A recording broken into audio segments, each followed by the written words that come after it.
لگاتار 42 وار کیے اور حسن کے شیر نے ہر وار بچایا، ڈھال پہ سنبھالا۔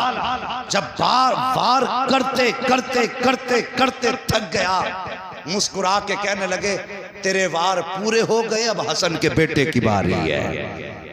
بول دو ذرا سبحان اللہ، کسی کی نظر نہ لگ جائے بھائی، ہاں بولتے رہیے، اگر نظر لگ گئی تو پھر اترے گی نہیں،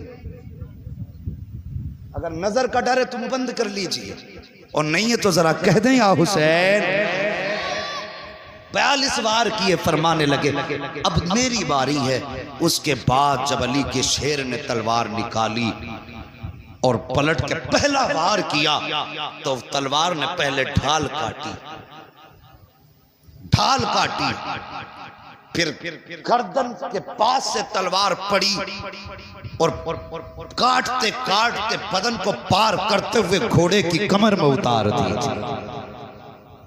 پہلی تلوار میں 2 ٹکڑے کر دیا، گھوڑا بھی زمین پہ آواز دی نعرہ تکبیر، یہ صدا بلند ہوئی ہے، اللہ اکبر۔ ارزق لال پیلا دوسرا بیٹا بھیجا، یہی انجام تیسرا بیٹا بھیجا، یہی انجام چوتھا بیٹا بھیجا، وہ بھی کاٹ دیا، اللہ اکبر۔ ادھر قاسم کی تلوار چل رہی ہے، ادھر غازی ٹیلے پہ کھڑے ہو کے دیکھ رہے تھے۔ جب یہ شجاعت دیکھی ہے نا قاسم کی، توڑ کر کے گئے، آقا حسین کا ہاتھ پکڑ کے کہتے ہیں آقا آئیے تو صحیح، اپنے قاسم کی شجاعت تو دیکھو، بہادری تو دیکھو، 4 بہادر کاٹ دیے ہیں اور ابھی تک کوئی زخم نہیں کھایا ہے۔ آقا حسین جب آئے ہیں ٹیلے پر، سامنے ارزق کھڑا تھا، غصے میں لال پیلا تھا، کہنے لگتا ہے قاسم تیری اتنی ہمت ہو گئی، تو نے میرے بیٹوں کو کاٹ ڈالا، تیری ہمت ہو گئی ہے، تو جانتا نہیں تیرے سامنے کون کھڑا ہے، اب تجھے تیری اوقات پتا چلے گی۔ مسکرا کے کہتے ہیں آ تو صحیح مقابلہ کر، اگر چھٹی کا دودھ یاد نہ دلا دوں پھر علی کا شعر نہ کہنا۔ سبحان اللہ، نعرہ تکبیر، نعرہ رسالت، مسلک اعلی حضرت، نعرہ تکبیر، نعرہ رسالت، سبحان اللہ۔ آ مقابلہ کر، اگر چھٹی کا دودھ یاد نہ دلا دوں تو پھر علی کا شعر نہ کہنا۔ دل میں لا گیا تیری اوقات کیا ہے؟ آپ مسکرا کے کہنے لگے گوار تجھے ابھی تک گھوڑے کی زین کسنی نہیں آئی اور بہادری کی ڈینگیں مارتا ہے؟ اس نے جب زین کی طرف دیکھا، علی کا شیر جھپٹا، ایسا وار کیا اس کے بھی 2 ٹکڑے ہو گئے۔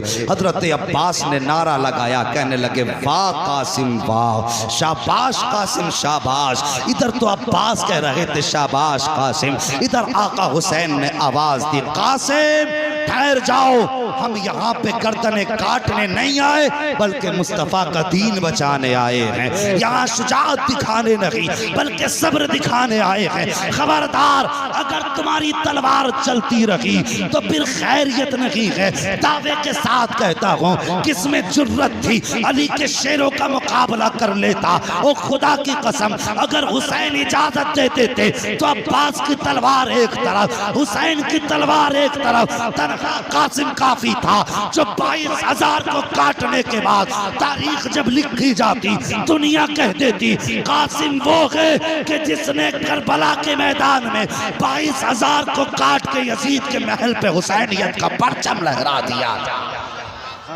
لیکن روک دیا حسین نے۔ قاسم نہیں، ہم یہاں دفاع کرنے آئے ہیں، لوگوں کا خون بہانے نہیں آئے۔ تلوار رک گئی حضرت قاسم کی، اور پھر اس کے بعد ظالموں نے تیروں کی بارش کر دی، جلے بھنے بیٹھے تھے، تیر لگے علی کے شیر کے۔ ماں نے سبق پڑھایا تھا بیٹے بدن پہ کتنے بھی تیر لگ جائیں زبان پہ آہ نہ آ جائے، زبان پہ آہ نہ آ جائے۔ جب تیر لگتا تھا کہتے تھے الحمدللہ، جب تیر لگتا تھا کہتے تھے الحمدللہ، پورا بدن زخموں سے چور چور۔ اللہ اکبر کہتے ہیں چچا مجھے سنبھالو، یہ کہہ کے جب زمین کی طرف آنے لگے ہیں اللہ اکبر یزیدی جھپٹے، دانے گھوڑے بائیں جانب، بائیں گھوڑے بائیں جانب، چاروں طرف سے گھوڑوں نے گھیرا۔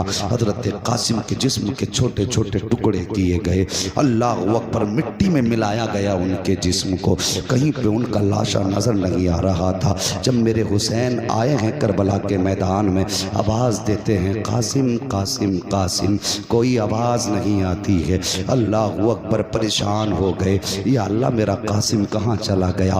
واپس جاؤں گا، مجھ سے ان کی ماں پوچھیں گی قاسم کہاں ہے تو کیا جواب دوں گا؟ اللہ اکبر، آپ نے نگاہ آسمان کی جانب اٹھائی، آواز آتی ہے حسین پریشان نہ ہو، کان لگا کے سن، جہاں جہاں قرآن کی آواز آتی ہوگی وہیں وہیں قاسم کے جسم کے ٹکڑے ہوں گے۔ میرے حسین نے اپنی چادر بچھائی ہے، جو مصطفیٰ کی چادر آپ کے کاندھے پہ تھی، زمین پہ چادر بچھائی ہے، کان لگا کے سنا ہے۔ کہیں سے سورہ یاسین کی آواز آ رہی ہے، کہیں سے سورہ رحمان کی آواز آ رہی ہے، کہیں سے سورہ واقعہ کی آواز آ رہی ہے، قرآن کی تلاوت کی آیتوں کی آوازیں آ رہی ہیں۔ جہاں آواز آتی تھی ہاتھ ڈالتے تھے، جسم کا کوئی ٹکڑا مل جاتا تھا۔ آپ نے ایک ایک کر کے ٹکڑا چنا، چننے کے بعد اپنی چادر میں رکھا ہے۔ اور یار کبھی دیکھا ہوگا روڈوں پہ حادثے ہوتے ہیں، جب ایکسیڈنٹ کے بعد لاشیں بکھر جاتی ہیں تو لوگ ان سے چہرے موڑ کے چلے جاتے ہیں، کوئی اٹھانے والا نہیں ہوتا ہے، اپنوں کی ہمت نہیں ہوتی ہے انہیں دیکھنے کی۔ اللہ اکبر، کہہ دیا جاتا کہ ماؤں کو دور رکھو، بہن کو بھائی کے لاشے سے دور رکھو، باپ کو دکھا مت دینا کلیجہ پھٹ جائے گا۔ یہ حالات حادثوں کی ہوتی ہے۔ پھر حسین کی تو آخری حسن کی نشانی ہے، جسم کی کربلا میں ٹکڑے ہو گئے ہیں۔ میرے حسین قرآن کی تلاوت سنتے جا رہے ہیں، بدن کے ٹکڑے چنتے جا رہے ہیں۔ جب اکٹھے کر لیے جسم کے سارے ٹکڑے، آپ نے گٹھری نما چادر کو پکڑا، کمر پہ ڈالا ہے، اللہ اکبر، لے کر کے خیمے کی طرف آئے ہیں۔ ہر لاش آپ نے ہر آنے والے شہید کو اس کے خیمے تک پہنچایا ہے، لیکن جب قاسم کو لائے ہیں تو اب یہ ہمت نہیں تھی کہ ام فربا کے خیمے تک پہنچا دیا جائے، ہمت نہ تھی کہ ام فربا کو بتایا جائے تمہارا بیٹا شہید ہو چکا ہے، بلکہ آپ حضرت قاسم کے جسم کو جو گٹھری میں باندھ کے لائے تھے اپنے خیمے کے اندر لا کے اپنے آگے رکھ کے بیٹھ جاتے ہیں۔ اللہ اکبر، ابھی بیٹھے تھے کہ حضرت سکینہ آ جاتی ہیں، آ کے کہتی ہیں بابا ہر شہید تو کربلا کے میدان سے واپس آ گیا ہے، پھر میرا بھائی قاسم کیوں نہیں آیا ہے؟ کہ آپ قاسم کو نہیں لے کے آئے ہیں؟ میرے حسین کی آنکھیں برسنے لگ جاتی ہیں۔ اس کے بعد فرماتے ہیں بیٹی جاؤ اپنی بڑی امی کے پاس چلے جاؤ، ان سے جا کے کہہ دو بابا بلا رہے ہیں۔ ہمت نہ تھی کہ ان کے خیمے تک پہنچایا جائے حضرت قاسم کے جسم کو۔ اللہ اکبر، حضرت ام فربا آئی ہیں، آنے کے بعد بیٹھ جاتی ہیں۔ اللہ اکبر، جیسی آ کے بیٹھی نا تو حضرت حسین فرماتے ہیں ام فربا کیا تم یہ نہیں پوچھو گی کہ تمہارا قاسم کہاں ہے؟ آپ نے گٹھری کی طرف اشارہ کر کے فرمایا مجھے پوچھنے کی ضرورت نہیں ہے، میرا قاسم یہ ہے۔ آپ نے فرمایا ام فربا تمہیں کیسے پتا چلا یہ قاسم ہے؟ آپ نے جیسی اتنا سنا ہے آپ کی آنکھیں برسی، آپ رو کے کہتی ہیں حسین مائیں تو بیٹوں کو خوشبو سے پہچان لیا کرتی ہیں، مائیں لال کو خوشبو سے پہچان لیتی ہے، خوشبو بتا رہی ہے میرا قاسم اسی گٹھری میں موجود ہے۔